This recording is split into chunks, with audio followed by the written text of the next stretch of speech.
సింహరాశి వారు ఖచ్చితంగా 2025లో చాలా డేంజర్ జోన్కి వెళ్ళబోతున్నారు. ముందే చెప్తున్నా, ఇది మీరు నన్ను తిట్టుకున్నా కూడా పర్వాలేదు. ఎందుకంటే గత లాస్ట్ 2.5 years నుండి మీరు చేసుకున్నటువంటి మీ కర్మ ఏదైతే ఉందో అది మీకు వెంటాడుతూ అష్టమ శని రూపకంగా మీకు రావడం జరిగింది.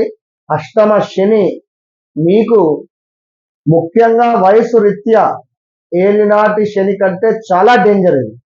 సో రాబోయే 2.5 సంవత్సరాలలో అసలు మామూలు సిచ్యువేషన్స్ ఉండేవి, మీకు మొత్తం 6లు 4లే ఉంటుంది. సో జాగ్రత్తగా ఉండండి. ఆడవారికి గర్భ సంబంధ అనారోగ్య సమస్యలు, అదేవిధంగా ఆల్రెడీ మొన్న ఒకరు కాల్ కూడా చేయడం జరిగింది. ఆ తల్లికి నేను 2022 సుమారుగా 23లో చెప్పా. 22 ఆగస్టు అంటే 23 జనవరి ఫిబ్రవరి మార్చిలో చెప్పా. కొంత స్టమక్ రిలేటెడ్ ఇష్యూస్ వస్తూ ఉన్నదా అంటే అవును అంటే ఇప్పుడు ఏం కాదు, ఇప్పుడు ఒకవేళ తప్పించుకున్నా కూడా 2025లో డెఫినెట్గా మీకు దెబ్బ పడుతుంది అని చెప్పిన.